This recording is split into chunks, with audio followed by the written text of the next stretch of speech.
del colectivo, y también a Franco, que siempre está presente en todas las actividades y empujando, como todas ustedes, este tipo de acciones que fomentan la memoria y la reconstrucción histórica, precisamente desde una visión del respeto y la promoción de los derechos de nuestros pueblos originarios. Así que solamente eso, muchas gracias. Cari, ¿vos querés decir algo? Si no, empezamos con la presentación. No, agradecerles, como dijo Marianela, que sea una jornada plena y llena de conocimientos, y simplemente eso, a disfrutar. Bueno, ahí se va sumando más gente. Bueno, además de las dos presentaciones que dijimos, sobre el final va a haber un cierre artístico a cargo de Franco, ¿sí? Que va a estar compartiendo unas canciones con todos nosotros. También un espacio como para la participación del auditorio, con preguntas, comentarios, reflexiones, bueno, lo que gusten. Así que bueno, vamos a empezar ya. Voy a empezar diciendo que bueno, hoy tenemos la presentación, en primer lugar, del libro Prisioneros de la Ciencia, narrativas invisibilizadas de los pueblos originarios, un abordaje pedagógico, de Franco Campo. Este libro, como ha dicho Franco por ahí en alguna presentación, comprende narrativas invisibilizadas de los pueblos originarios con un abordaje pedagógico, pero también es un libro para todo aquel que sea un curioso y le interese saber qué hubo antes de la construcción de nuestro Estado Nacional y cómo hoy esos pueblos originarios siguen conviviendo con nosotros, y pensando en la vida y la relación con los argentinos de manera horizontal. Voy a leer una breve biografía de Franco, que por supuesto no va a abarcar todos los aspectos en los cuales él tiene una trayectoria, pero bueno, como para tener unos datos. Franco nació en San Carlos de Bolívar, provincia de Buenos Aires, en el año 1976. Es músico, escritor y profesor de arte en música. Se desempeñó como director de escuela primaria durante 7 años y hace más de 10 años que es profesor de música en escuelas primarias y secundarias. Ha realizado diversos proyectos pedagógicos y libros de manera independiente. Además, es profesor de yoga integral y estudiante de la disciplina Tai Chi. Como guitarrista y cantante de la banda musical ADN, ha grabado un disco de estudio y varios videoclips, cortometrajes, que abordan diferentes temáticas y han participado, esos cortometrajes, videoclips, de festivales nacionales e internacionales. Prisioneros de la Ciencia es su primer título en el sello editorial Clara Better. Bueno, Franco, ahí empezamos a conversar entonces. No sé si te parece empezar por comentarnos cómo se te ocurrió el título o el porqué de este título y un poco la estructura general del libro, cómo está armado. Hola, ¿se escucha? Sí. Perfecto. ¿Qué tal? Bueno, buenas tardes. En primer lugar, gracias por invitarme. La verdad que me pone muy contento poder estar acá participando de vuelta y colaborando otra vez con, en este caso, con el libro. Agradecerle a ustedes, a Marianela de Derechos Humanos, que también se viene sumando ya hace tiempo, a todo lo que organizan con el colectivo, y bueno, y a todos los que están presentes. A Bachi, que es una inspiración permanente y realmente me ayudó mucho para que el libro tomara forma, y fuera lo que fuera. Ella siempre, por chat o personalmente, conversábamos mucho y con la experiencia que tiene, ¿no? Me guió bastante en todo esto. A Sandra, que está, que fue mi inspectora, yo también soy docente, y bueno, me pone muy contento de vuelta a compartir alguna jornada, aunque sea desde este lugar. A Mirta, a Millán, que hemos compartido también jornadas, y realmente es una persona muy preciada que tenemos en la provincia de Buenos Aires, de Buenos Aires, y guía, ¿no? Que nos ayuda mucho porque ella realmente es originaria, viene de las raíces, y cualquier consulta podemos ir ahí y ella nos puede defender. Bueno, a Karina, a todos los que están, a Silvana Alcaraz, voy viendo más o menos, y a Andrés Cernelli, que para mí la verdad que es un lujo compartir. Siempre recuerdo cuando pasó por la escuela primaria número 7, donde yo estaba de director, a juntar las llaves y a ver los murales, y bueno, verlo de vuelta acá, la verdad que es muy lindo, encontrarnos y seguir en la misma lucha, ¿no? Desde otro lugar, pero en la misma lucha. Así que, bueno, gracias a todos los que están, a Gustavo, bueno, a todos.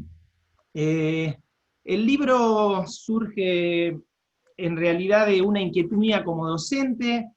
Yo soy profesor de música y me interesa mucho la temática, y en la escuela pasa que cuando vienen los actos del Día del Aborigen Americano, el famoso 12 de octubre, esta semana de la diversidad, los docentes empiezan a pedir ayuda, a buscar por dónde, cómo hacer los actos. Yo en algunas escuelas, siendo profesor de música, igual me encargaba del acto completo y del discurso, y armaba todo por gusto.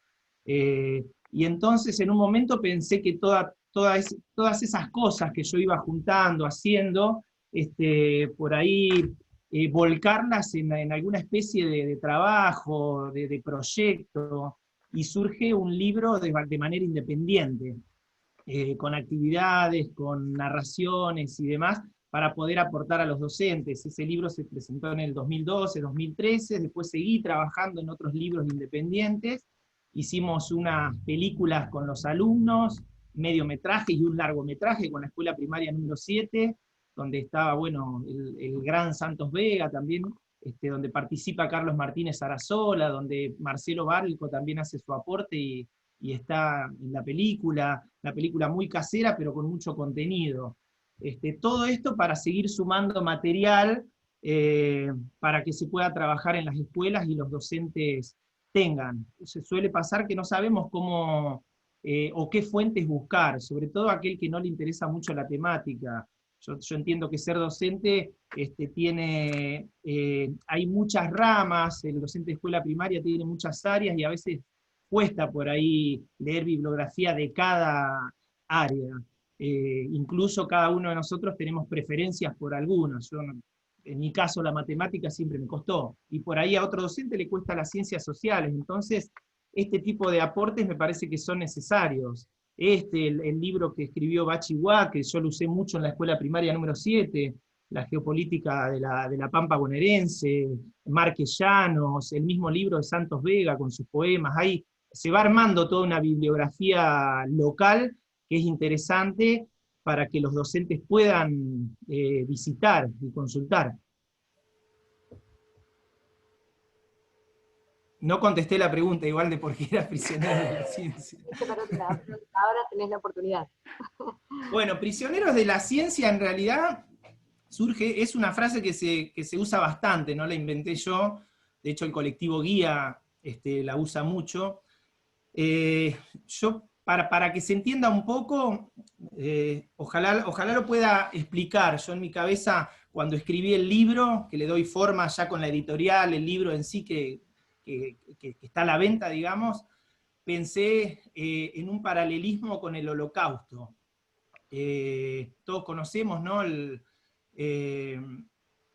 la famosa Segunda Guerra Mundial, ¿no?, cuando comienza el Partido Nacionalista Nazi, y la CCA caducan y aparecen la CSS, y en esa CSS aparece un hombre común, normal, que se alista, incluso sin ser fanático, sin preguntar mucho de qué se trataba, que es Adolf Eichmann, ustedes lo conocerán, y a partir de ahí me empezó a intrigar mucho y a investigar. Adolf Eichmann es el famoso creador y mentor de la solución final, ¿no?, donde se decidía si los judíos iban a las cámaras de gas, o de qué manera, ¿no?, se los exterminaba en forma masiva.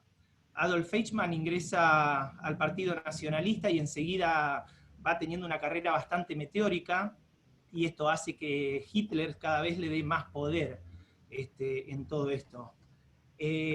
Cuando termina la Segunda Guerra, Adolf Eichmann se refugia acá en Argentina, hasta que lo descubren, ¿no? Y es trasladado a Israel para ser juzgado en ese famoso juicio donde estuvo una persona que para mí también es muy importante en todo esto, que si bien ella no habla de nuestras pampas, por así decirlo, pero realmente tiene mucho que ver, incluso con lo que estamos viviendo hoy en día, con todo esto del COVID y demás, que es la pensadora, para mí también es filósofa, pero a ella no le gustaba que le digan filósofa, que es Hannah Arendt, una pensadora judía alemana, que incluso estuvo varios días en campos de concentración, y ella entra con Adolf Eichmann en este juicio, va como corresponsal, y ahí descubre que realmente el mal tiene otra cara. Adolf Eichmann, todos sabemos que cuando le preguntan por qué lo había hecho, él solo dice que cumplía órdenes, que si él no hubiera llevado a cabo todas estas cosas que recibía de mandato superior, hubiera estado faltándole a la norma, a la ley que por ese entonces imperaba. Y es ahí cuando Hannah Arendt proclama y se pregunta, ¿sí?, qué es lo que está sucediendo con las personas normales, y crea, ¿no?, esto de la banalidad del mal, que justamente es la ausencia de malignidad. Todo lo que tiene que ver, lo que tiene de banal no está en lo que hizo Adolf Eichmann, sino en por qué lo hizo. Y Arendt define entre dos cuestiones, que son el conocimiento y el pensamiento. En el conocimiento nosotros podemos aportar ideas, teorías, resolver problemas técnicos, pero en el pensamiento aparece algo que tienen los pueblos originarios, y ahí es donde a mí me hace ruido y aparece todo esto, que es la empatía, es el diálogo interior, algo que a veces a los occidentales nos falta mucho, el intentar resolver los conflictos morales, en escuchar al otro, en tener un diálogo, en eso que decía Hannah Arendt, de solitud, en una reflexión crítica sobre las propias acciones, con nuestra más íntima soledad. Sócrates decía que ella seguía mucho por Sócrates y decía que él hablaba con su daimon, con su alter ego interior. Adolf Eichmann, cuando es juzgado, él no reconoce sus crímenes, simplemente lo que él reconoce es que si no lo hubiera hecho, hubiera estado faltándole a su líder. Y esto por ahí es muy, muy fuerte, porque Hannah Arendt dice textualmente, por ejemplo, me impresionó la manifiesta superficialidad del acusado, que hacía imposible vincular la cuestionable maldad de sus actos. Los actos fueron monstruosos, pero el responsable, al menos el responsable efectivo que estaba siendo juzgado, era totalmente corriente, del montón, ni demoníaco ni monstruoso. Y esto nosotros, si lo vamos llevando a nuestro territorio, hoy argentino, ¿no?, lo podemos comparar tranquilamente con lo que sucedió en los diferentes genocidios indígenas que hubo, que los mapuches llaman el Gualmapu, por ejemplo, también en el norte, ¿no? Esto de, por ejemplo, centrarnos en la campaña que Roca hace hacia el desierto, con todos sus colegas, con todos sus discípulos, ¿no? Y el famoso Perito Moreno, que lo podríamos describir tranquilamente, hacer un paralelismo con Adolf Eichmann, esto del vacío, del no tener la conciencia plena de pensar que el otro está sufriendo, de que el otro en realidad es una persona, de que no eran salvajes, de que no eran piezas de museo como hizo Estanislao Ceballos, desenterrando tumbas y juntando cráneos, que no eran personas para llevar a Europa a exposiciones. Lo que define Hannah Arendt como conocimiento y pensamiento define mucho a toda esa generación del 80, Sarmiento, a Mitre, a Avellaneda y a tantos más. Podemos hablar de 3 conceptos que encierran a estas personas. Lo abordo porque es con lo que comienza el libro esto, que son los nihilistas, los dogmáticos y los ciudadanos normales. Los nihilistas no tienen un valor específico, asume uno u otro ocasionalmente, tiene un egoísmo muy marcado y pululan siempre cerca del poder, no importa qué tipo de poder. El dogmático es el que huye del escepticismo y de contestar, huye de ese escepticismo para evitar contestar justamente esas preguntas que salen de nuestro interior, y son los fanáticos a veces políticos y religiosos. Y el ciudadano normal, que somos a veces nosotros, son los más numerosos, que asumen las costumbres del lugar que habitan, pero lo hacen acríticamente. La costumbre, por serlo nomás, por ser una costumbre, siempre es buena esa costumbre. Estas 3 personas, dice Hannah Arendt, son las que formaron lo que fue el Partido Nacionalista Nazi. Quizás los generales, capitanes y demás tenían que ver con el nihilismo y los dogmáticos, pero también estaba la gente normal, el ciudadano común, que en su momento, como pasó acá en las diferentes dictaduras, apoyaron ese genocidio, apoyaron ese plan de gobierno, apoyaron toda esa movida.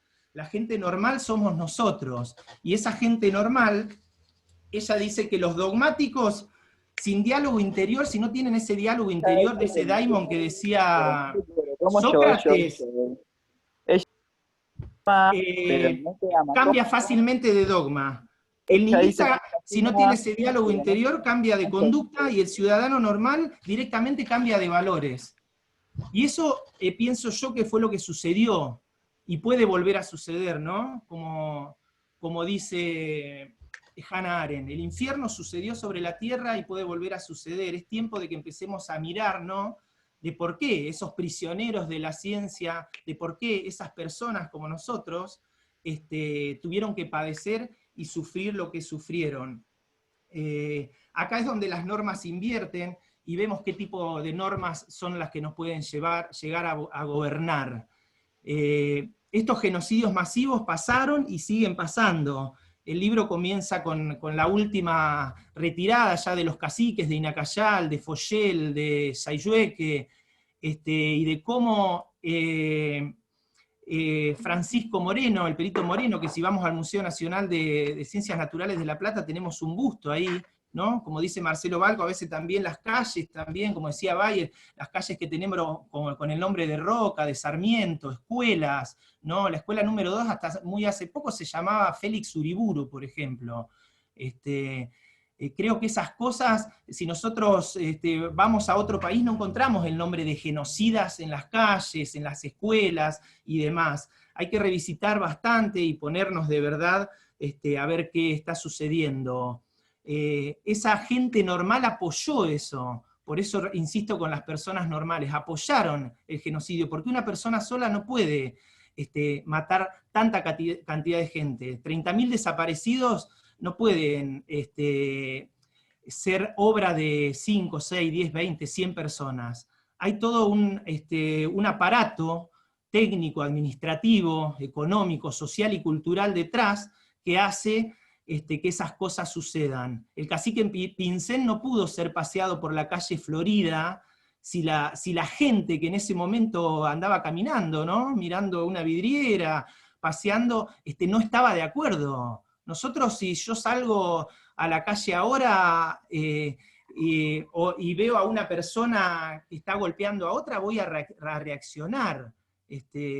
Y creo que de eso se trata un poco, esto de prisioneros de la ciencia, esto de volver a ver qué sucedió y de qué podemos hacer a partir de este presente para que no vuelva a pasar lo mismo otra vez, para que no aparezcan Adolf Eichmann, Peritos Morenos, Sarmientos, Avellanedas, Mitres y tantos otros, y tantas personas normales como nosotros a veces, que incluso están dentro de las escuelas.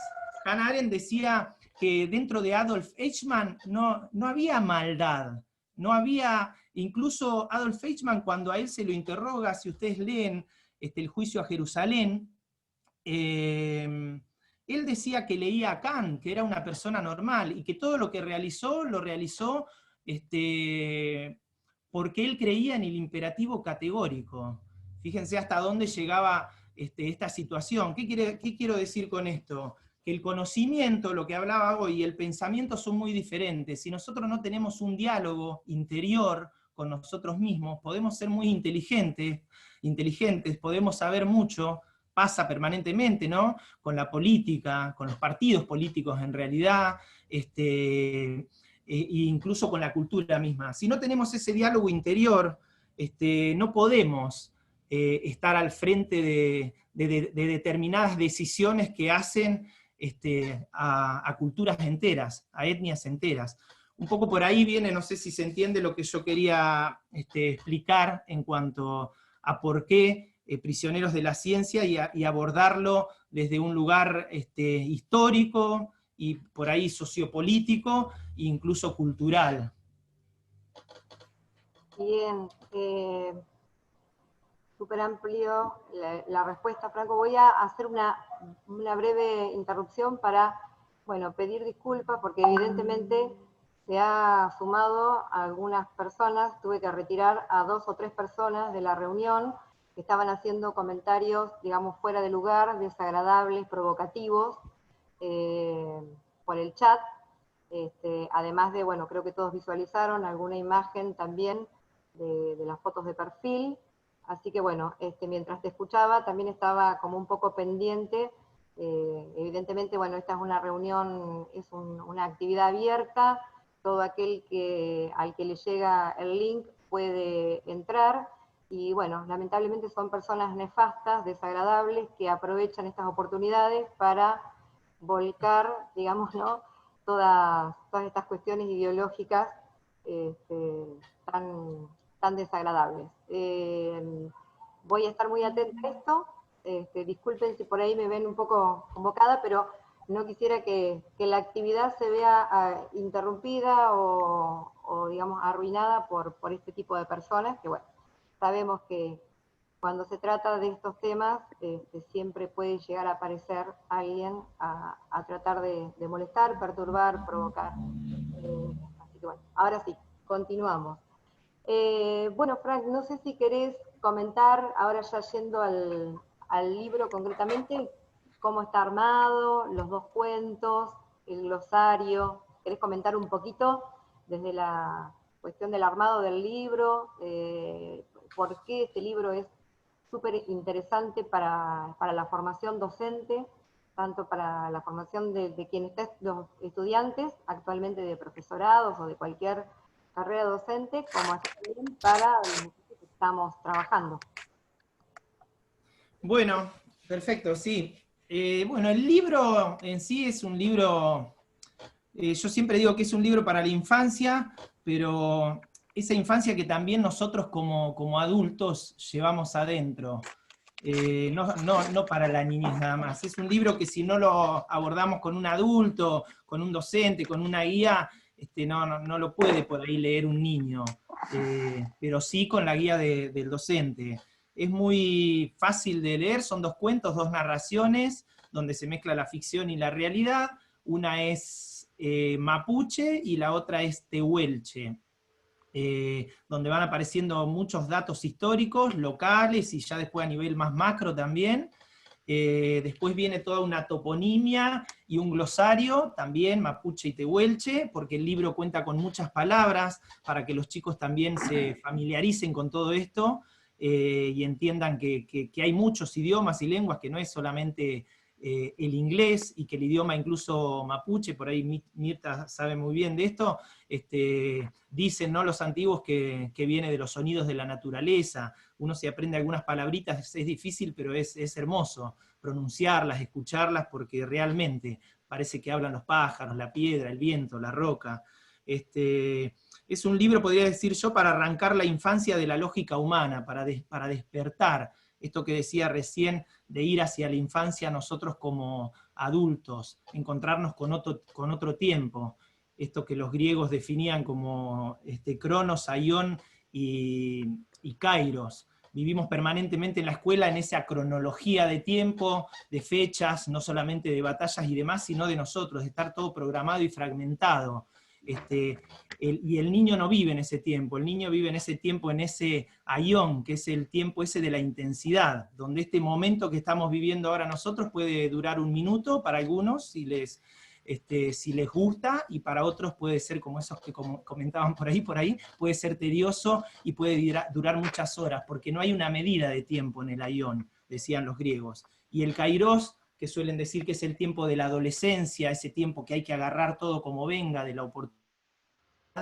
Estos 3 tiempos hacen justamente a lo que yo quiero contar en el libro, que es eso, salir un poco de la estructura escolar y meternos desde otro lugar, salir del occidental. El libro está contado desde el originario, desde el otro lugar, está contado por ellos prácticamente. Yo investigué muchos años, es un libro pequeño, pero investigué muchos años y me tomé el trabajo de tratar de tener la palabra justa, no de inventarlo yo y de que a mí se me ocurrió y bueno, y pongo que pasó esto, no.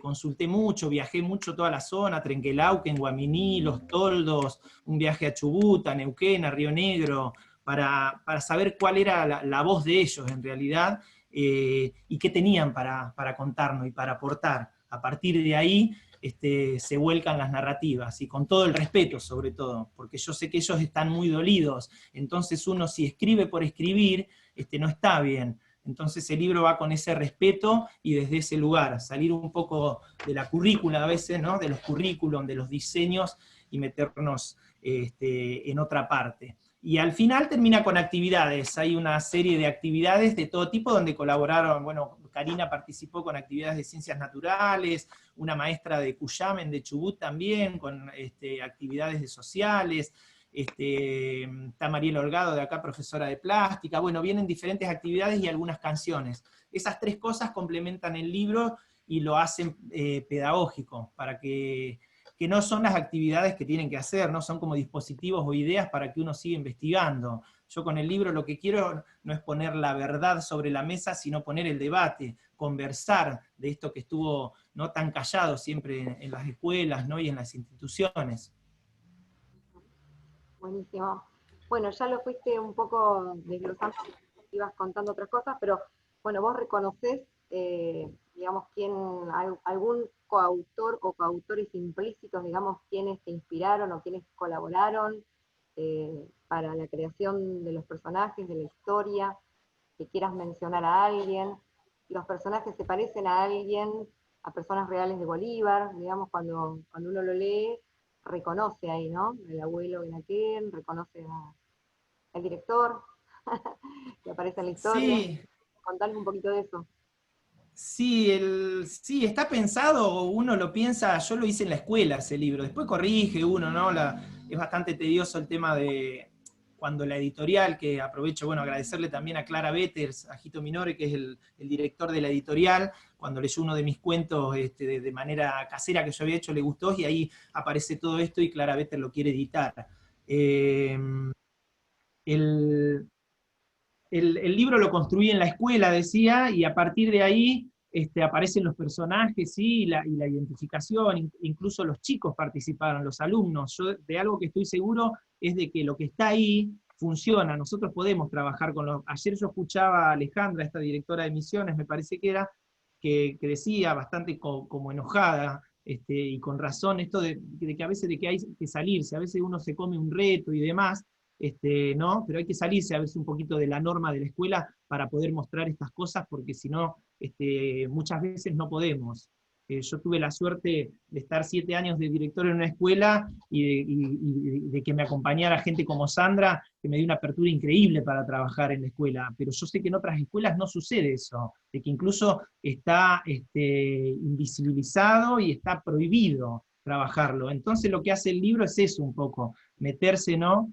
En esos lugares donde hace falta. Los chicos hicieron muchos diálogos conmigo, como el libro después también lo hicimos cortometraje y película, de ahí surgieron muchas ideas, muchas charlas con Santos Vega, ¿no? que ayer Partió Nadina, que fue la maestra con la que trabajamos este proyecto, que está por ahí también. Nadina era maestra de Ciencias Sociales y con ella trabajamos mucho, y ella también acompañó. Es muy importante tener un docente que te acompañe, porque yo solo no lo hubiera podido hacer a todo ese trabajo, si no tenía a Nadina, si no tenía una inspectora como Sandra, si no tenía gente que me acompañara.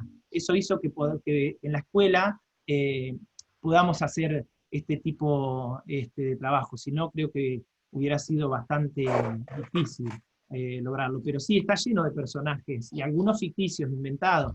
Coautores hay muchos, está Bachi, que estaba por ahí también. Bachi me aclaró muchas ideas, sobre todo desde la geografía, desde la parte no del territorio, que yo por ahí desconozco un poco, al menos cómo escribirla.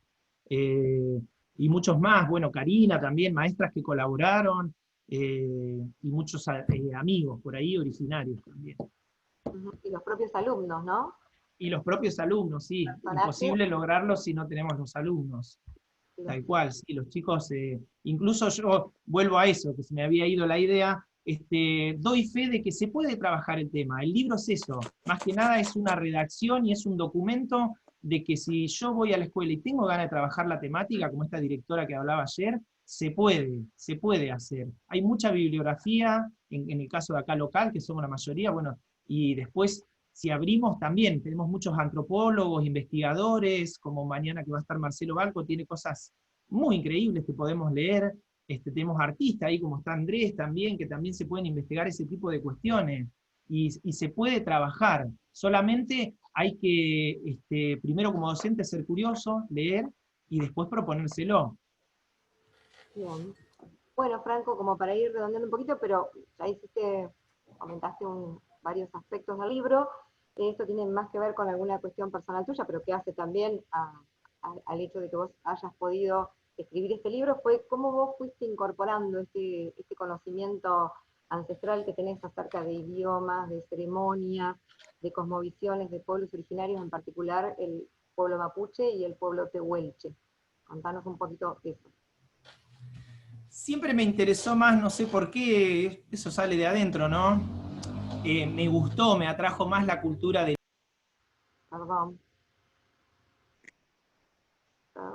Perdón, te silencié, Franco, perdóname. ¿Podés desilenciarte? Te silencié sin querer. Desilenciate, por favor. Ahí está, ¿no? Sí, ahí está. No, decía que siempre me atrajo más la cultura más del sur, de la Patagonia, ¿no? De lo que hoy es la Patagonia, pero también el norte tiene su riqueza. Y empecé, me parece que las primeras reuniones, encuentros, fueron también junto a vos, a Karina, a Mirta, cuando íbamos a las ceremonias de los Buñuelos y Pantu, allá en la Máxima, en Olavarría, y a partir de ahí uno se empieza a meter cada vez más. Después hubo visitas acá de algunos mapuches que vinieron a escuelas a dar charlas, y realmente me atrajo. Lo que me atrae es justamente esto que hablaba hoy, ¿no? Que a veces los ciudadanos normales, como decía yo hoy de Adolf Eichmann y demás, no tenían este vacío. El originario tiene esto para brindar, que nace de adentro, esto del respeto a los mayores, de lo importante de la palabra, de cuando el Niempín, como le llamaban, ¿no? Los Gununacuna levantaban la palabra, y esa palabra se escuchaba. Hoy por hoy no nos escuchamos a veces, hablamos todos a la vez y demás. Todo eso hace a que por ahí uno se vaya volcando a ese tipo de culturas, ¿no? Hay muchas. La cultura india, me refiero a la India en sí, la cultura china, y creo que los pueblos originarios son conocedores, son genios en eso. Y después de estos largos 500 años de mucha represión, están largando todo eso, están compartiéndolo con nosotros. Y eso está buenísimo, porque durante años y años, como me decía una abuela mapuche allá en Chubut, no podían hablar el idioma. Eso no se dice, me decía una abuela que le decía al maestro. Y ahora todo eso se puede decir, se puede contar y compartir, y eso es re lindo. A mí fue lo que más me atrajo. Y creo que a la educación, nosotros que somos docentes, le aporta muchísimo eso, salir de la mirada occidental. Buenísimo. Afortunadamente, como decís vos, los pueblos originarios están pudiendo compartir con nosotros toda su sabiduría, todo su conocimiento, y nosotros que somos, no, a ver, el nosotros y los otros, ¿no? Es como una cuestión que, en la que tampoco queremos caer, no queremos como plantear un nosotros y un ellos, pero digo que ahora que podamos estar recibiendo todo este conocimiento que vos decís, y que, bueno, que por ejemplo a través de tu libro aparece plasmado. Bueno, Franco, no sé si vos querés agregar algo más que haya quedado en el tintero. Si no, te voy a preguntar cómo se puede hacer para conseguir el libro, cómo puede hacer alguien que quiera adquirir el libro para hacerse de él. El libro, bueno, me lo pueden pedir a mí, o por ahí a ustedes también, que por ahí las conoce más gente, y ustedes se conectan conmigo y no hay problema.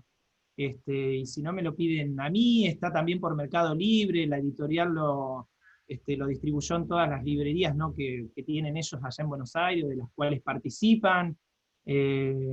Por suerte he tenido el agrado de vender varios, más afuera que acá. Mucha gente de afuera me lo ha pedido por Facebook, por Mercado Libre mismo, lo han comprado.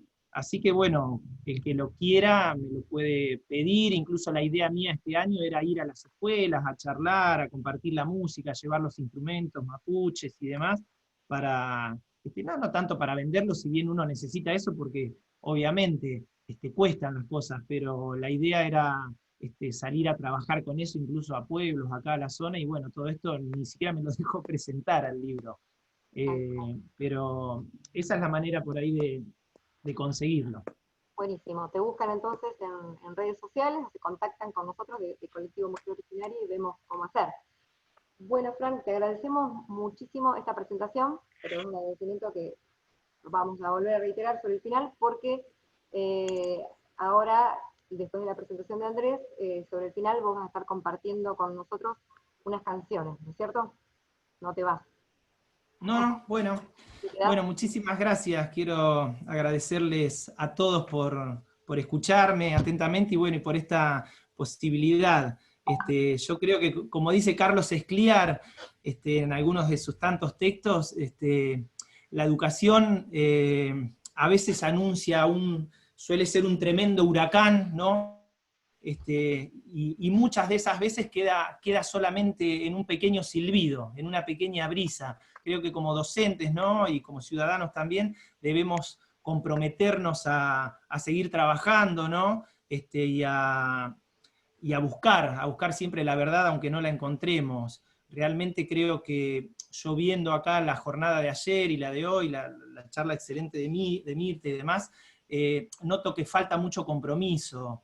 A mí me apena, no por mí, porque esté yo hablando acá, sino porque soy docente y he recorrido la mayoría de las escuelas, instituciones y demás, y veo que mucha gente, que son profesores de ciencias y demás, no están en este tipo de cuestiones, porque no se trata de una cara o de a quién voy a escuchar, sino de compartir, de acompañar este tipo de jornadas. Ayer Mirta dio una charla impecable también, y mañana Marcelo, y ahora Andrés, y creo que es necesario, porque después pasa que a mí, como docente, me ha pasado, vienen y te piden para el 12 de octubre la canción, te piden, Franco, vos tenés algún discurso, a vos que te gustan los indios, me han llamado por teléfono y demás para pedirte para ese día, después no existís. Yo creo, Hermógenes Cayo, que es un malonero allá en el 46, cuando desde La Puna, desde Orán, y desde Salta bajan a pedirle a Perón por tierras en 1946 y caminan 2000 kilómetros, y después son tratados como perros y enviados en trenes, y allá los capangas le dicen, acá tienen las tierras de mierda, indios, pónganse a trabajar.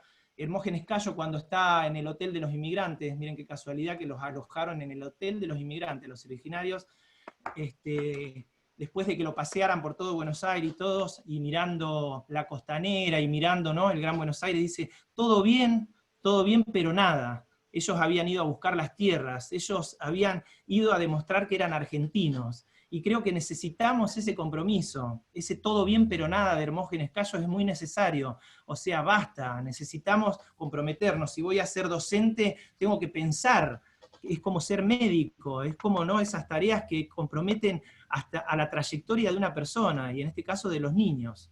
Así que bueno, un poquito eso, apena un poco que la gente no se acerque, pero por otro lado es hermoso poder compartir, y que siempre estén del otro lado también todos ustedes, que seamos un grupo tan lindo, ¿no? Así que bueno, muchas gracias. Muchas gracias a vos. Bueno, ahí había aplausos silenciosos y ahora vas a poder entrar al chat, ahora que dejas de hablar, y vas a poder leer todos los comentarios, saludos, muy lindos comentarios de Sandra, Silvana, Ebachi. Bueno, lo vas a poder leer por vos mismo, Mirta también. Así que bueno, muchísimas gracias, muchas gracias por ser parte del camino también, ¿sí? Estamos en el camino. De esta construcción y de esta puesta siempre en la memoria, de aquí por Bolívar, y bueno, y ya por muchos lugares más, ¿no? Bueno, vamos ahora a la segunda parte de esta jornada, donde vamos a presentar a Andrés, que bueno, mucho no intercambiamos con Andrés acerca de cuál iban a ser los ejes o los motivos de la charla, pero seguramente que vamos a escuchar algo muy, muy interesante de su parte. Andrés es un amigo que ha estado aquí en Bolívar en reiteradas oportunidades con motivo de la campaña de Monumento a Mujer Originaria. Eso nos permitió, entre otras cosas, eh, hacernos amigos, conocernos, y nos dio inspiración también para, al menos para nuestro nombre como colectivo, ¿no? De ese proyecto abrevamos y nos inspiramos también para constituirnos como colectivo Mujer Originaria aquí en Bolívar. Así que bueno, tenemos que empezar por agradecer por esa inspiración. Voy a leer brevemente también una biografía de Andrés y a continuación ya él nos dirá qué es lo que nos tiene para decir. Bueno, Andrés Cerneri nació en la provincia de Buenos Aires en octubre de 1972, de formación autodidacta.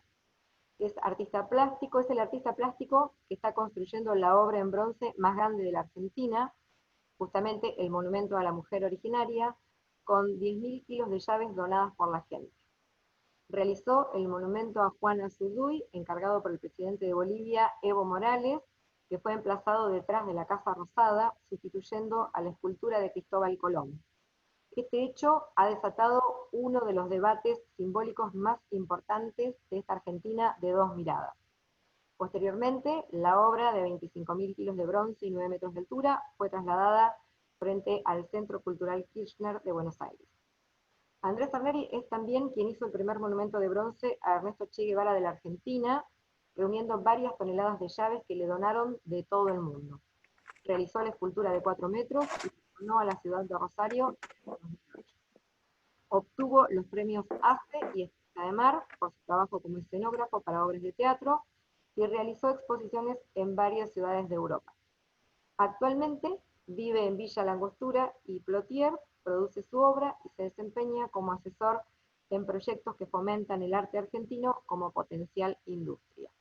Bueno, te damos la bienvenida, Andrés, ahora sí. De esta Buenas, buenas. estás presente de forma virtual, pero aquí estás. Bueno, buenas tardes a todos y a todas, ¿cómo están? Todos nos une a la gran mayoría de los presentes, veo la docencia. ¿Me escuchan bien ustedes? Sí. Sí, Andrés, perfecto. Sí. Muy bien. Bueno, muchísimas gracias bueno, por la invitación, por propiciar el espacio, por las charlas que ya se realizaron, por el trabajo de siempre. Bueno, a todos, ¿no? Pero el colectivo Mujer Originaria, Cari, Moni, Marianela de Derechos Humanos, también no me quiero olvidar, a Gustavo, a Mirta Millán, bueno, Franco, un abrazo y un lindo, ahí siempre en las mismas trincheras, tirando para el mismo lado, aún cada uno en su propio territorio. Así que bueno, contento, muy contento.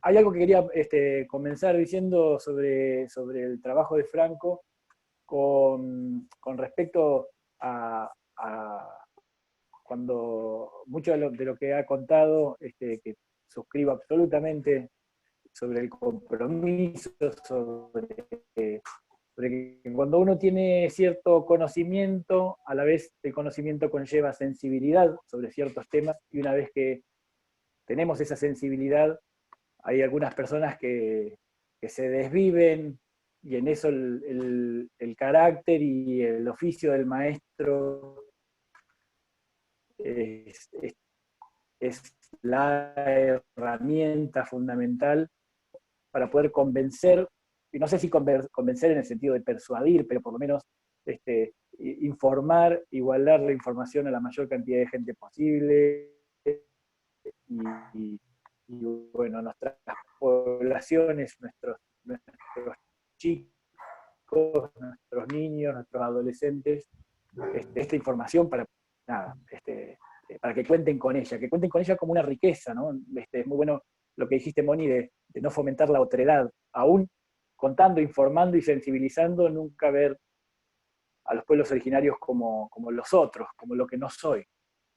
Porque entiendo que cuanto más sabemos sobre los pueblos originarios, en realidad sabemos más sobre nosotros mismos, sobre nuestra familia, quiénes somos, nuestras raíces.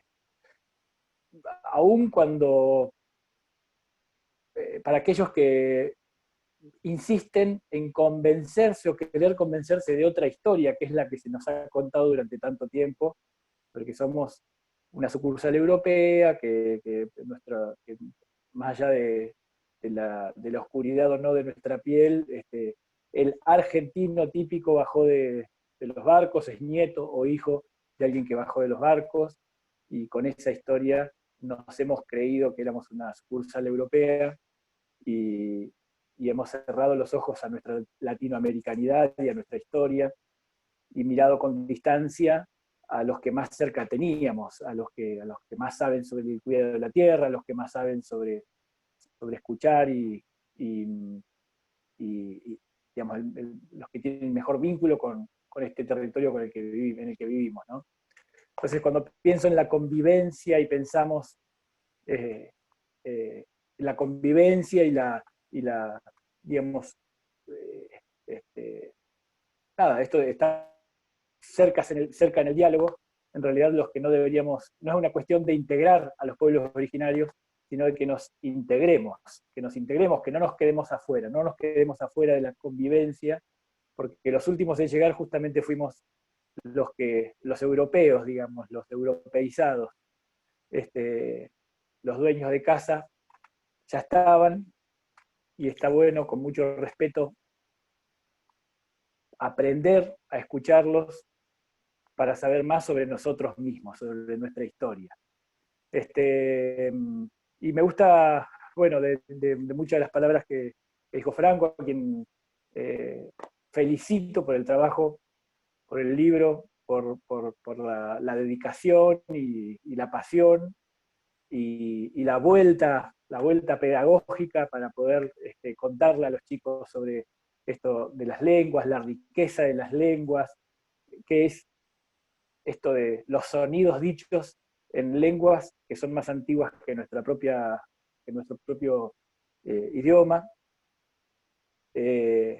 y las comparaciones que hace sobre el idioma mapuche en relación a la etimología de esas palabras que suenan como la propia naturaleza, ¿no? En donde nos enseña que esas lenguas no solamente transmiten la traducción de una cosa, digamos, algo que uno podría traducir con una maquinita, con un traductor bajado de una aplicación, sino el conocimiento ancestral del diálogo con la naturaleza.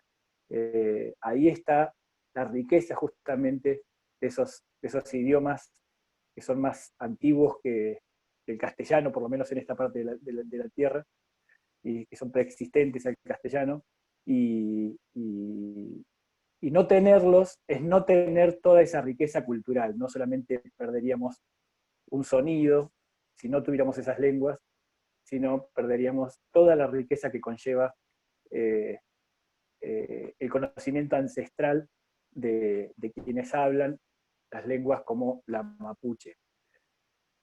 Mi relación con el pueblo mapuche, justamente porque yo me crié en Neuquén, si bien nací en el conurbano bonaerense, en Marcos Paz, me crié en Neuquén y mi primer activismo social, digamos, mi primer forma de participar, de militancia, el campo popular, fue a través del pueblo mapuche, fue a través de algunos referentes, desde la lucha por sus propios territorios, la defensa de sus territorios, en la ciudad, desde la ciudad de Neuquén hacia el interior de Neuquén.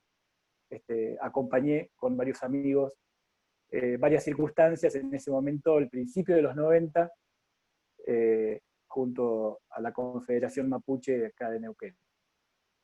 Me dio la perspectiva para pensar en varias cosas, ¿no? En relación a la lucha y a la identidad, y mucha información que hasta las mismas frases que aprendí, como las primeras frases de la militancia, las sigo repitiendo y las sigo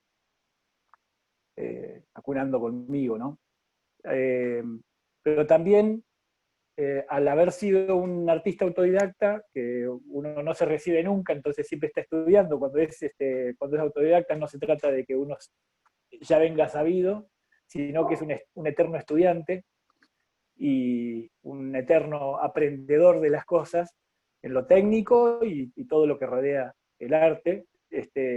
Así que la militancia y el arte se transformaron siempre en una misma cosa, en una misma categoría, como si fueran sinónimos. Diría, le agregaría la palabra comunicación, como también del mismo tenor. Entonces, se me hizo fácil explicarme por qué el arte o por qué la militancia. ¿Por qué la militancia? Porque estaba el arte para poder decir las cosas, para poder decir las metáforas, para poder renovar el discurso, agregarle pedagógicamente una forma de explicarse, de trascender, de decir, de generar estímulos a los compañeros nuevos, como lo hicieron otros conmigo, y el arte se transformó en una herramienta de la militancia para poder decir. ¿Y por qué el arte? Justamente porque había un contenido. Nunca el arte lo pensé como una herramienta en sí mismo, como una disciplina en sí misma, sino como un medio, una forma de llegar a algo que yo consideré siempre más importante, que era aquello que quisiera decir. Y en eso de querer decir, la obra colectiva, la obra que se lleva a cabo con otras personas, la obra que genera encuentro, debate, diálogo, siempre fue fructífera, fue fortificante, y entonces se fueron como acunando las dos cosas, transformándose y reforzándose ambas cosas como una misma. Así que en el encuentro de las metáforas, también fui cambiando ciertas perspectivas. Por ejemplo, yo entendía, porque pasaba cuando ya vivía en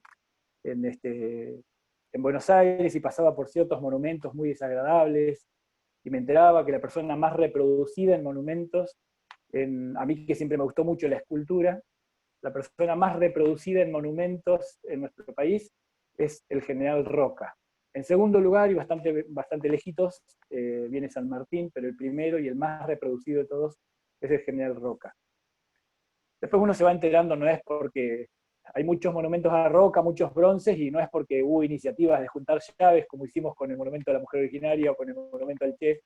No es que hay muchos monumentos a Roca porque la gente se constituía en comisiones de fomento para donar llaves y construirle monumentos y homenajes y agradecimientos al general Roca, sino porque el propio Estado se hacía monumentos, ¿no? El propio Estado, y sobre todo en la década del 30, cuando el general Roca fue vicepresidente, fue una de las oportunidades en las que más monumentos se realizaron en todo el país. Muchos, lo suficientes como para hacer también, ya que hablamos del arte como una forma pedagógica, para construir y atornillar y remachar una pedagogía, ¿no? Así que lo es en el sentido que se lo use el arte como sistema pedagógico. Así que siempre renegaba de los monumentos pensando en como algo, el pedestal, me sonaba algo no para nada positivo, la pedestalización de las figuras, demasiado europeo. Y entonces, una vez surge, tras la pregunta de por qué no hay un monumento al Che en Argentina, por qué no hay un monumento a una figura a un revolucionario conocido e inspirador en todo el planeta, y justo en el país donde nació Ernesto Che Guevara, no había un monumento, ¿no? Entonces, ese monumento pensaba, ¿cómo no tendría que ser? Eso estaba muy seguro porque ya lo había pensado, sobre aquellos monumentos que yo veía que no me agradaba el mensaje, el método.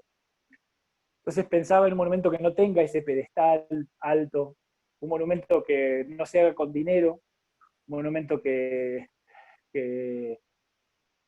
sea una obra colectiva, que no esté llevada a cabo por una sola persona, que no esté financiado por alguien en particular. Y nace casi accidentalmente esta forma de hacer monumentos de esta manera, de resolverlo con llaves y elementos de bronce que les sobre a la gente, pero que también se transforme en el voto de confianza, en la forma en la que cada persona dice, toma esta llave y son mis gramos de confianza para que se pueda construir este monumento, ¿no? Monumento que yo en un principio pensaba, bueno, estamos, quienes hacemos esta escultura, estamos construyendo el monumento, porque vamos juntando el material y hacemos la escultura. Y a medida que fui escuchando una gran cantidad de historias, muchas historias sobre cómo digamos, qué es lo que pensaba cada persona sobre el monumento, cómo debería hacerse, cómo debería ser la pose, en qué ciudad debería estar. Digamos, tanta comunicación con tanta gente me dejó la firme convicción de pensarlo de otra manera. Ya no era la gente construyendo el monumento, sino el monumento construyendo más herramientas digamos, dadas a la gente para poder empoderarnos de un símbolo que tenía que ayudar a decirnos todo eso, ¿no? Que todo lo que se puede hacer, todo lo que podemos construir juntos, el arte como un instrumento de obra colectiva, tiene que ser una metáfora para la construcción de cosas más importantes incluso que el arte. Así que con el monumento al Che, no solamente que aprendí mucho, fue una muy linda actividad, no diría, bueno, uno le agrega la palabra revolucionario a muchas cosas.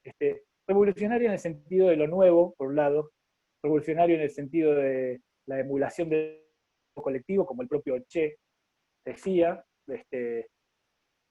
y también me parece que una muy bonita metáfora para unificar sectores que por muy diversas razones, había gente que decía que estaba bueno que haya un monumento del Che, y todos nos juntamos para hacer esa escultura, ¿no?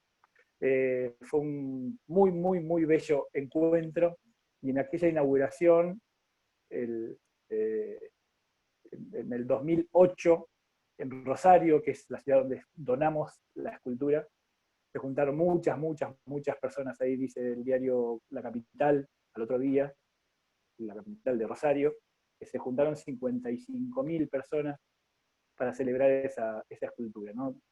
Me dejó una tremenda satisfacción y sobre todo un aprendizaje para poder aplicar esa herramienta en otras obras. Como lo estamos haciendo con el Monumento a la Mujer Originaria, que ya lleva muchos años de desarrollo, muchos más de los que querríamos, si bien siempre dijimos que esto no tiene los tiempos como si un cliente nos hubiera dicho, bueno, hagan el monumento, a ver para cuándo me lo tienen, o un gobierno nos hubiera dicho, bueno, apurate antes que se termine mi gestión. El monumento se hace en tanto haya mucha gente que esté de acuerdo, por supuesto.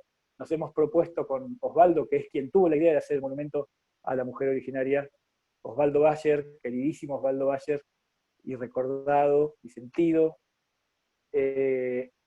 propuso hacer el monumento a la mujer originaria, pero también propuso una forma de explicar ese proyecto que ese proyecto nos sigue construyendo. Es un proyecto como aquel monumento al Che, es un monumento que le va a pasar a la escultura lo que nos pase a nosotros, lo que seamos nosotros.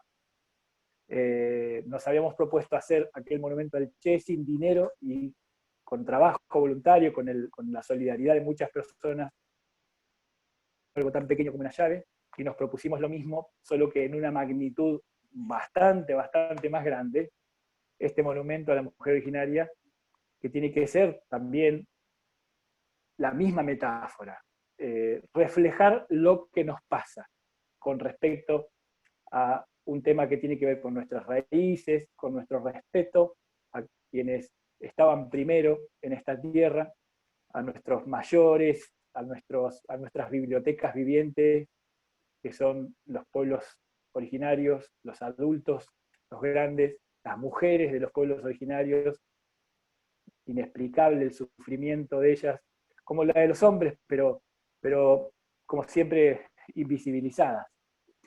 Así que el monumento a la mujer originaria es algo que está en desarrollo.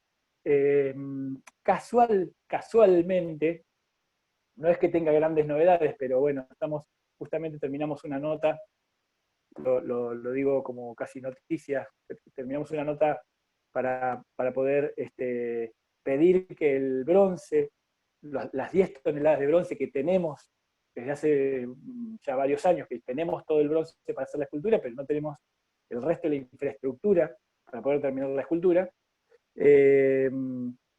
queremos volver a la ex ESMA, digamos, que esté en el galpón de la ex ESMA donde comenzó el proyecto, del cual nos habían echado apenas asumió Macri. Apenas comienza el gobierno de Mauricio Macri, de ese lugar nos sacaron así judicialmente y nos echaron de ese lugar, y ahí se interrumpe el proyecto del monumento a la mujer originaria, del cual ya teníamos todo el bronce y estábamos haciendo la escultura. Tuvimos que romper la matriz, la propia escultura, y llevarnos las cosas muy rápidamente, porque nos dieron 2 días, a partir del momento en el que cerraron el galpón, se judicializó, y nos dieron 2 días para poder sacar todo, y eran 10 toneladas de bronce que tuvimos que sacar. Así que, bueno, ahora estamos planteando volver a ese lugar, no sé si para hacer ahí el monumento, pero por lo menos para guardar el bronce que está en un lugar medio escondido ahí en Avellaneda. Bueno, así que el arte colectivo, el arte como instrumento pedagógico, que sirve como un instrumento movilizador, que encuentra las metáforas, que encuentra la posibilidad de renovar el discurso, de convencer a más compañeros a que se sumen a las filas, como siempre también pasa en la docencia, el arte es un instrumento, no importa si los docentes son o no artistas, ¿no? Pero utilizan la herramienta del arte como forma de expresión para poder agarrar con más fuerza las experiencias en el aprendizaje. Así que yo confío mucho en los artistas, en los que no son artistas, en los hechos de expresión, como una herramienta para decir. A ver qué más tenía para contarles. No, respecto al libro también me parece un extraordinario trabajo.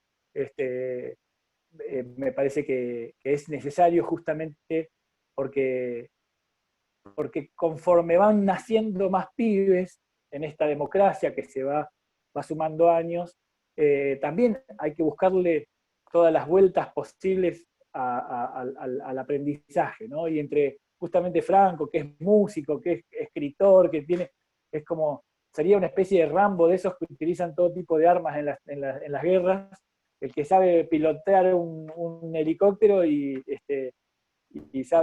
ataca con cuchillo. Así que, Franco, te felicito por todas las herramientas que usás para poder decir lo que pasa por tu cabecita. Así que agradecido de eso. Bueno, súper interesante siempre, tus reflexiones, bueno, y contar tu experiencia como artista plástico, como escultor, también como pintor, ¿no?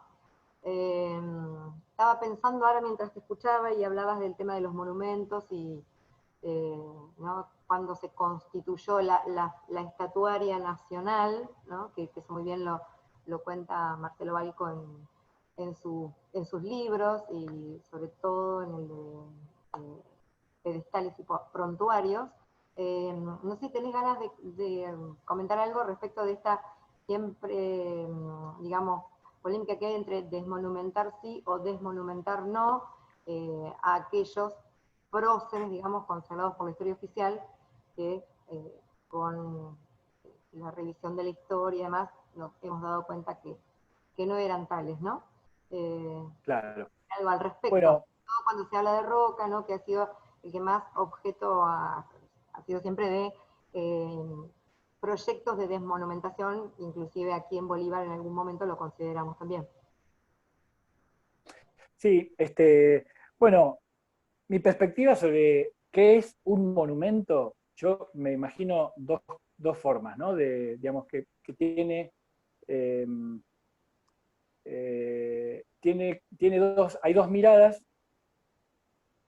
A ver, bueno, no, hay dos miradas, esto no estoy diciendo ninguna novedad. Quiero decir, dentro de la explicación que le doy a dos motivos por los cuales yo creo que digamos, explicaría qué es un monumento, es, por un lado, una deuda con el pasado, quiero decir, como una forma, un aspecto documentacional, una forma de celebrar un hito que genera el recuerdo de alguna parte de nuestra historia, que siempre tiene un aspecto político y siempre tiene un sesgo, la mirada, para que elijamos la vida de tal o cual persona a homenajear, ¿no? Digamos, ahí nunca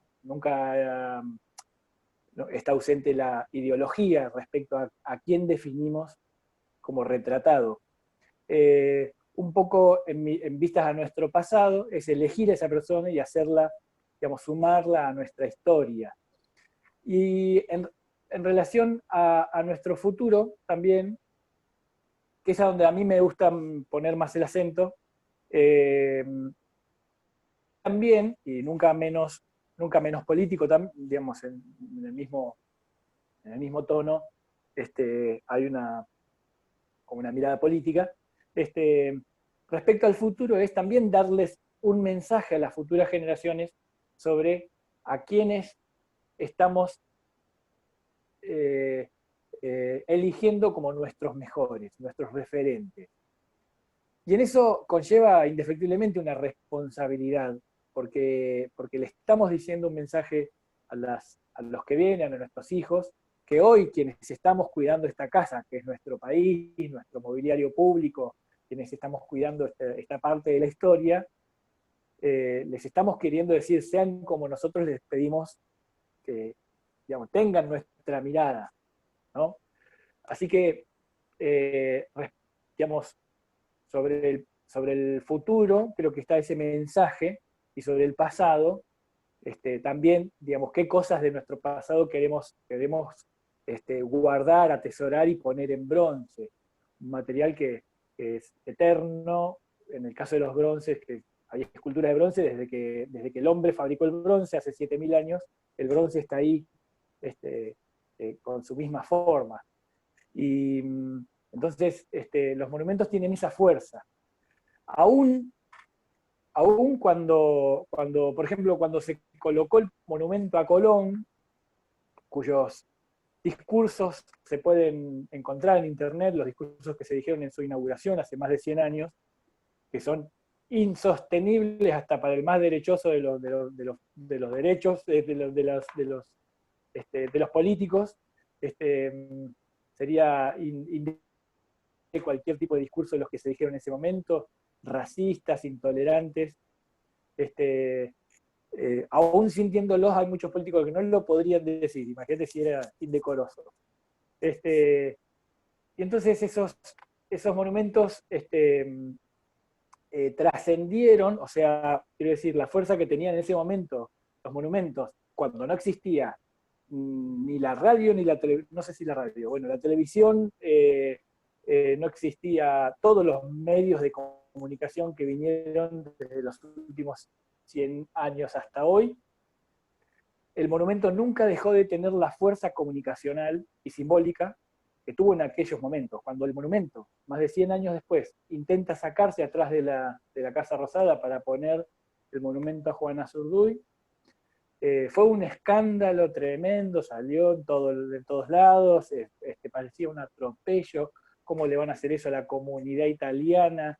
Encima para poner a una inmigrante boliviana, inaudito, y bueno, y los Colón contra los Juana Zurduy, nos prendimos todos a una lucha simbólica, una batalla simbólica importante, y ahí me pensé en eso, ¿no? Digamos, aún con tanta cantidad de formas de comunicación, el poder simbólico de los monumentos no bajó su tenor, no perdió su fuerza. Los monumentos nos siguen hablando aún estáticos, ahí, quietitos, incólumes, siguen dando su mensaje, ¿no? Su pedagogía. Entonces, esa batalla hay que librarla y hay que poner cuáles son nuestros monumentos, cuáles son nuestros homenajeados, las personas a las que nosotros queremos señalar hoy como nuestros mejores para decirle a las futuras generaciones que observen a esas figuras, que las miren, que conozcan sus biografías, que lean sus libros, que lo tomen como parte de su historia. Así que el monumento tiene esto se me ocurren otras dos formas de ser mirados, por eso la discusión de aquellos que quieren sacar los monumentos y esos que dicen que mejor dejarlos. Hay muchos de los que dicen, no, mejor dejarlos, que no son fachos, no son personas de derecha fundados en la cuestión ideológica de que hay que dejar a los generales Roca, sino los románticos, muchos que dicen, no, pero siempre estuvo ahí, ¿no? Ya figura en el mapa, el cartero seguía por el monumento para traerme la boleta de la luz, y entonces, o el nombre de la calle, esos bustos que parecen inocentes a veces, tienen esta forma de ser vista por muchos, ¿no? Diría casi la mayoría de las personas que prefieren no tocar los monumentos, no, si siempre estuvo ahí, aparte Roca existió. Si Roca existió, ¿por qué no va a tener un monumento? Y tantos otros. Y también otros que piensan que somos una sociedad dinámica, somos una sociedad que todavía tiene que seguir eligiendo a quienes hay que retratar, a quienes hay que pedestalizar, a quienes ponemos ahí en ese espacio del homenaje. Si monumento podría ser un sinónimo de homenaje o de agradecimiento, ¿a quiénes le estamos agradeciendo nuestra historia, ¿no? Ahora que se rompió ese estado natural, como decía Adolf Eichmann en los juicios de Nuremberg, la naturaleza de las cosas ya no está sostenida, ya sabemos que los pueblos originarios son parte de nuestra raza humana y somos ese pueblo, y su sufrimiento ya se nos hizo carne. No podemos pensar que quien los mató y quien los intentó exterminarlos, quien intentó hasta envenenarlos en asados para quitarles las tierras, deberían tener un homenaje hecho monumento. Es insostenible.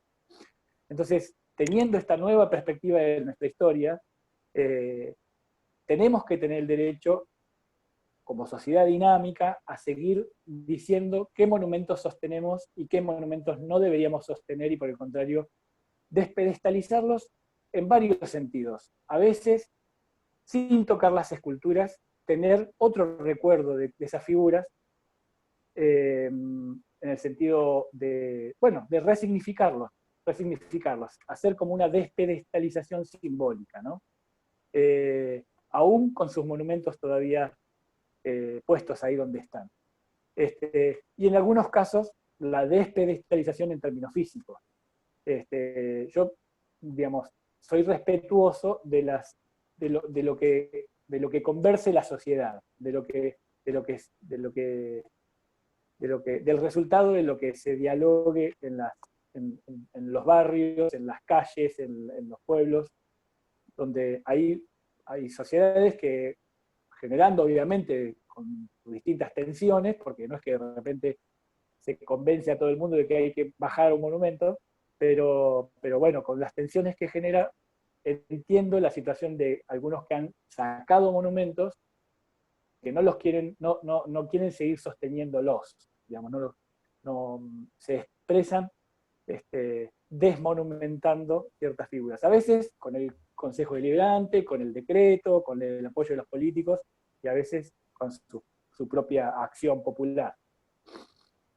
Así que bueno, los monumentos son un tema álgido. Son un tema álgido. Por eso también, cuando yo que me dedico a hacer monumentos, también sucede que cuando uno los pone en un espacio público, va a haber una cantidad de gente que dice, está buenísimo, y hay una cantidad de gente que dice, no me gusta para nada, no estoy de acuerdo, no deberían haberlo puesto ahí, no me gusta la figura. ¿Por qué? Porque en realidad todos somos dueños. En eso, digamos, tenemos que ser también muy respetuosos y tolerantes. Todos somos dueños de los monumentos como lo somos del espacio público. Entonces, esa tensión siempre estará. Me parece hasta muy importante que esté y que siga estando. Como no podemos descifrar el arte porque hay tantas perspectivas como personas en el mundo, lo que queda para quienes pensamos, digamos, en la línea de este mismo encuentro, digamos, de entre los presentes que estamos, excepto los dos que se habían colado ahí, para quienes estamos, no nos queda otra que seguir siendo creativos y utilizar nuestra mejor pedagogía, nuestras mejores herramientas pedagógicas para poder convencer y sumar más gente a las filas. El arte es una herramienta, el libro es una herramienta, y las canciones que vamos a escuchar ahora son otra herramienta. Mejor pase imposible, ¿no, Franco? Pareciera que estuviera armado, ¿no? Pero bueno. Y ahí Franco, vos tendrías que haber empezado ahí. Claro, era ese. No es lo que ensayamos. Estaba coordinado ya. Me parece una genialidad. Habíamos prometido que si alguien quería hacer alguna pregunta o algún comentario o alguna reflexión, y dejamos las canciones como cierre. No sé si hay alguien en el público quedó, bueno, sin las dos personas desagradables que ya no están por suerte, si alguien quiere hacer algún comentario o alguna pregunta. Hay algunas personas que, bueno, anunciaron su retiro porque iban a cursar. Hay mucho de agradecimiento para ambos artistas, para Franco, para Andrés. Hay palabras de emoción también de nuestra inspectora. Para nosotros siempre va a ser nuestra inspectora. Y la verdad es así. Nosotros que la conocemos sabemos que está realmente emocionada y fue la verdad para nosotros tener a Sandra en el camino, la posibilidad de seguir con no es un sueño, sino justamente poder ponerle realidad a... Yo sé que Andrés va a decir, Karina siempre tiene que llorar, pero bueno, no. Es que no lo puedo evitar porque es eso, es justamente el camino de la verdad el que necesitamos buscar entre todos y todas. Exacto. Sentí pensar. No te reprimas, no te reprimas. Bueno, si nadie levanta la mano o nadie activa el micrófono para algún comentario o alguna pregunta, listo. Ahora sí, hacemos el pase después de agradecerte, Andrés, por supuesto, ya el hecho de ser amigos a veces uno hace que olvide esta formalidad de explicitar el agradecimiento. Siempre estás, siempre nos traes no solo tu arte, sino también tus reflexiones, tu pensamiento. Así que bueno, muy, muy agradecidas. Muchísimas gracias a ustedes. Gracias por seguir propiciando estas cosas. Gracias por ser parte del camino también. Bueno, Franco, ahora sí. Vamos a hacer el cierre. Solamente quiero decir que mañana, creo que la mayoría de los que están aquí saben, pero bueno, mañana vamos a tener el conversatorio con Marcelo Balco a las 18 horas. Así que vamos a estar enviando los links o el link como para que se puedan conectar mañana en lo que sería la última actividad de la jornada. Fran, ahora sí. A ver, ¿se escucha? Sí, Perfecto. ¿no? Sí. Perfectamente. Bueno, bueno, yo aprovecho a agradecer ahí, estuve leyendo algunos comentarios y también bienvenidos sean las críticas y demás. Por ahí cuando son desagradables, no está bueno, ahí es donde falla lo que estuvimos hablando anteriormente, ¿no? La educación. Porque está bueno que, o sea, es interesante que la gente opine distinto, y muy importante, si no seríamos todos iguales. Bueno, ya se ha extendido bastante, no quiero hacerlo largo, espero que se escuche más o menos, porque estas plataformas a veces, bueno, distorsionan un poco el sonido. Me voy a despedir con 3 canciones, muy agradecido a ustedes como colectivo de la mujer originaria, del cual me siento parte, a todos los que están presentes, y bueno, y muy contento de compartir con Andrés todo esto. Muchas gracias, bueno, por la buena onda y por estar, ¿no? También por escuchar la presentación de este pequeño libro. Así que bueno, esta canción la cantaba la abuela Carmen Nahuel Tripay, allá un poquito más abajo todavía de donde está Andrés, en Ñorquinco, en el Alto Ñorquinco, en Chubut, se llama Ñapilinquén, y dice más o menos así. Ñapilinquén, Ñapilinquén, Ñapilinquén Mapú. Ñapilinquén, Ñapilinquén, Ñapilinquén Mapú. Ñaquelenguame que chachacanga chanco. Feina maitan inchi, ule maimi la mien, la milane la mien. Rio congame que fechacanga chanco. Trique, trique, lumeu, trique, trique, lumeu, fucha canga chanco, feina maitan inchi, ula milane la mien. Trapiñe piliumai, patutucun que leumai, waku waku leche come olio como afamaniu la mien. Asucurraqui liuma liu feliu la mien. Arre como patetucun liuma, arre un femme, un feliu la mien. Se sienien. Guasucurra que le umaliu que le feriu la mien, arre como pate tu cungiliu calamien, ñapilinquen, ñapilinquen, ñapilinquen mapu, ñapilinquen, ñapilinquen, ñapilinquen mapu, ña que lengua me que se chacanga chanco, guañini en mi puñi, neiwen, teiwen, la wen.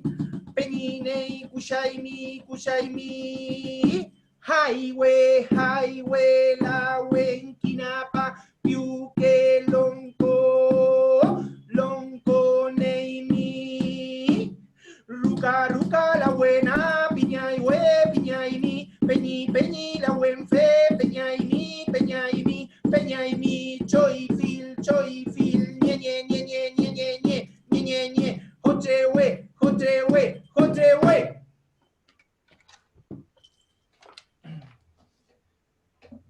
Bueno, y esta canción se la vamos a dedicar a nuestra abuela Olga Garay, que teníamos acá.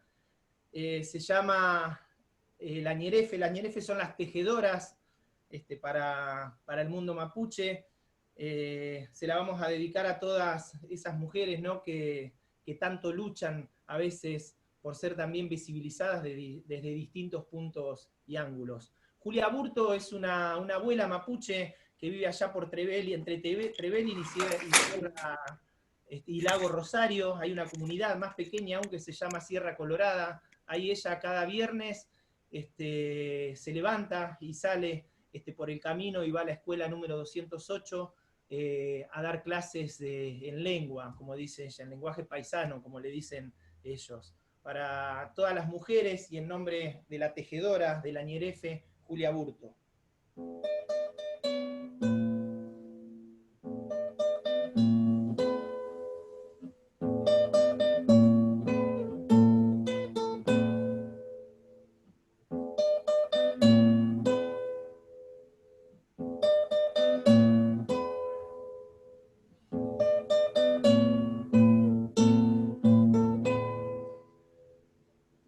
Cuando Julia Aburto baja de la Sierra Colorada, Trevelin, su ruca enciende la pava, Mari, Mari, Mateto y mi.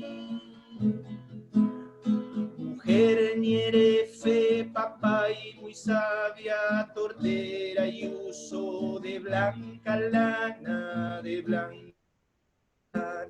raíz y flor del calafate, su fruto suelen dar el calzón.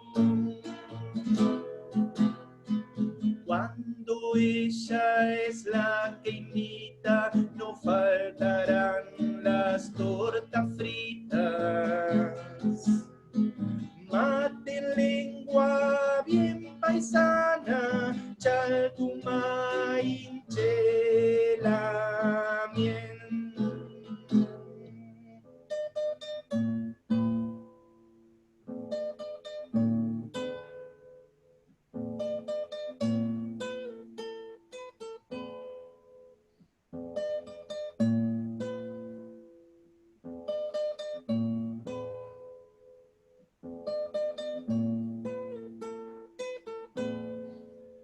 La urdiembre lista, la trama espera, las manos de Julia arrancan su labor, y el huichal que muestra pronto entre Cho y que sala lunguye. Cuando ella es la que invita, no faltarán las tortas fritas. Mate, lengua bien paisana, chaltuma, hinchela, miel. Kume, kume, rakiruan, chaltuma y peucayal, tumay, chaltumay.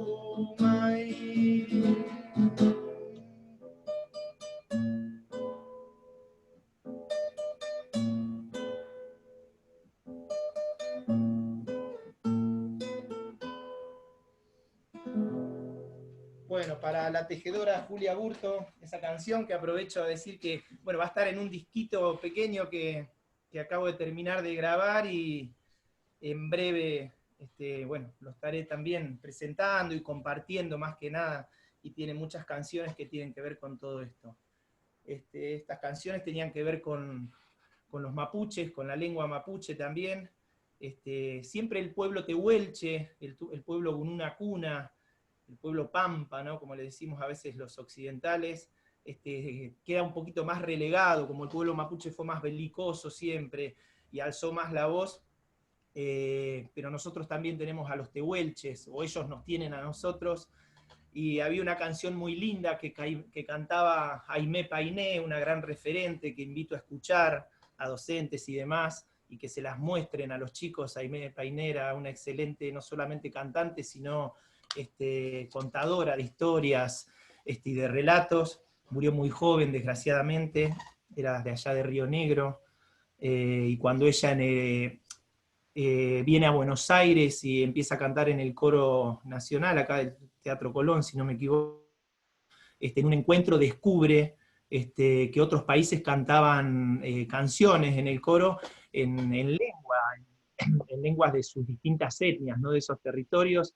y ahí es donde ella empieza todo el recorrido hacia atrás, como dicen los Gununacuna, ¿no? Como decía Vicente Pincén, el futuro va hacia atrás, y ella decía que había que encontrar la identidad, y ahí empieza un recorrido y recopilación de canciones con sus abuelas, allá en el sur, junto a Casamiquela también, a Rodolfo Casamiquela, que era muy amigo de ella, y nos trae todo esto. Hay una canción que era del cacique Pichalao, que recopiló José María Cual, que es la única canción tehuelche, al menos que he encontrado yo, que hay registrada y que se puede cantar, que se llama La canción del caballo blanco. Y decía que en el mar están dando gente con caballo blanco. Era la primera vez que ellos veían un vapor. Lo que era blanco y veían salir era gente. Estaban acostumbrados a ver de gente de a caballo ellos, y vieron en el mar un vapor y veían gente y pensaban, ¿no?, que el caballo blanco era el caballo blanco del mar, el barco. Esta canción, la canción del caballo blanco, bueno, y con esto me despido, nuevamente muy agradecido y contento, y dispuesto para cualquier consulta, para colaborar y trabajar con docentes, con el que tenga ganas. Acá estoy. Muchas gracias. Esta canción dice así.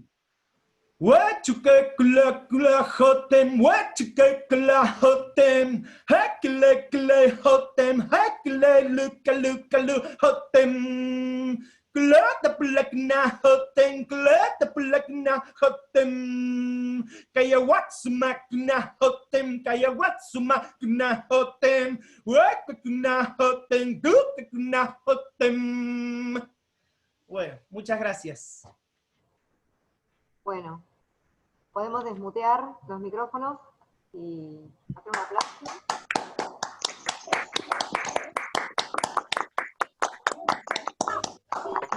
Andrés, ha sido un compartir con ustedes y con todos los presentes. Un abrazo virtual para todos y nos vemos mañana en la tercera jornada. Mañana, mañana en la jornada de Marcelo, y después el domingo vamos a tener la posibilidad de hacer la ceremonia que hacemos todos los años del cambio de bandera en los dos espacios públicos de Bolívar, tanto en el Centro Cívico como en la Plaza Pueblos Originarios, ex Plaza Roca. Así que bueno, esa instancia no, por la situación que estamos pasando, no está abierta al público, aún debemos cuidarnos todos y todas, así que bueno, nos faltó, como decía Moni, el abrazo con el que siempre terminamos un conversatorio, una reunión, un círculo, pero bueno, ver la cara de felicidad y de todos los presentes hace que, bueno, que tanto Franco como Andrés, como nosotras, también los que están presentes, nos vayamos felices hoy. Ahí está mostrando la compa amiga el libro de Franco, que es excelente y es un material para que esté en las escuelas, para que lo tengamos las docentes. Y sobre todo, me parece que hoy tenemos, además de dos artistas, dos personas sentipensantes, humildes, porque son tremendamente grandes y nos han llenado el corazón y la mente con un gran conocimiento. Así que estamos muy, muy agradecidas, agradecidos. Así que bueno, simplemente eso. Nos estamos viendo. Gracias, nos vemos mañana. esperamos otra Gracias. vez. Bueno, muchas gracias. Franco, yo te quería decir que soy Miriam Delgado, directora de la Escuela 57 República de Venezuela, y cuando volvamos a clase te esperamos en nuestra institución. Bueno, muchísimas gracias, con mucho gusto. Sí, es la idea de poder ir cuando Sí, pase sí. todo esto a compartir a las escuelas, así que sí, genial. Bueno, muchísimas gracias. ¿De dónde, Bueno, y felicitaciones. Gracias. de qué lugar sos, Miriam? De acá de Bolívar, teníamos la citación. Sí, sí. Bien, bien. Queríamos ver la presentación. También estoy en Machimán, en la EP número 25. Así que en cualquiera de las dos instituciones que tenemos. Excelente. Bueno, esta es una de las objetivos del Chicas, muchísimas gracias. Chao, Andrés. Muchas gracias. Nos vemos. Chaltumay. Las veo mañana. Nos veo. Lo veo Nos estamos viendo.